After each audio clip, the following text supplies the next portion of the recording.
Why the United States intervened in Vietnam.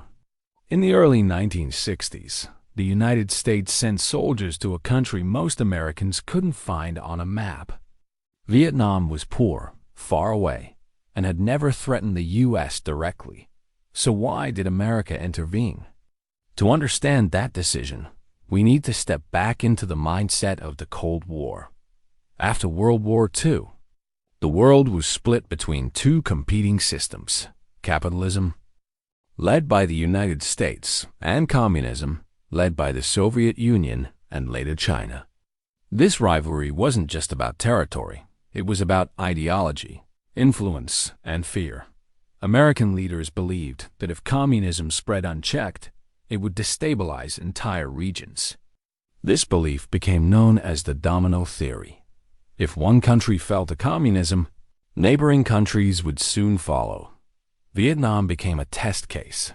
For decades, Vietnam had been a French colony. After World War II, Vietnamese nationalists led by Ho Chi Minh fought for independence. When the French were defeated in 1954, Vietnam was split in two. The North became communist. The South was anti-communist and backed by the United States. Elections were supposed to reunify the country, but the U.S. supported the cancellation of those elections, fearing that Ho Chi Minh would win easily. From Washington's perspective, this wasn't just about Vietnam. It was about credibility. American leaders believed that if the U.S. failed to defend South Vietnam, allies around the world would stop trusting American promises. If America backed down once, others might doubt its willingness to stand firm elsewhere, especially in Europe or East Asia. There was also a growing fear of China. China had become communist in 1949, and the Korean War had already shown that Asia could become a major front in the Cold War. To U.S. policymakers, Vietnam looked like another potential domino in a region already seen as fragile. At first, American involvement was limited.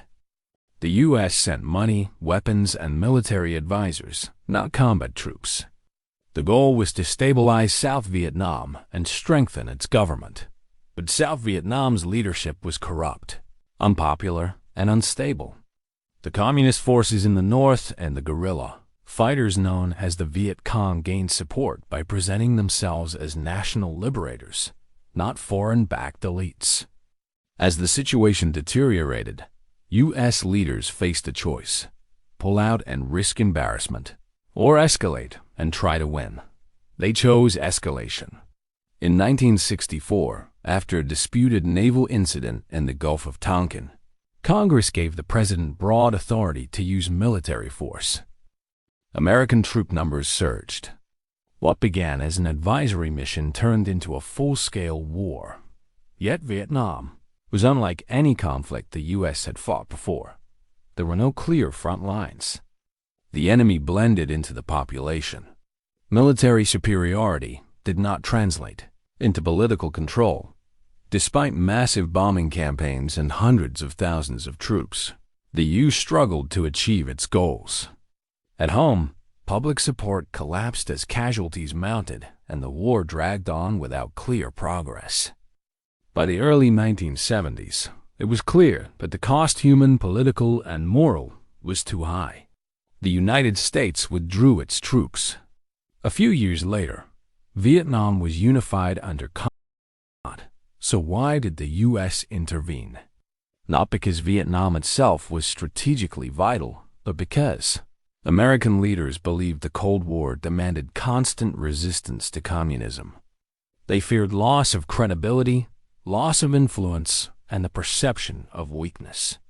Vietnam became a war driven less by local realities and more by global fears, and that miscalculation would shape American foreign policy for generations to come.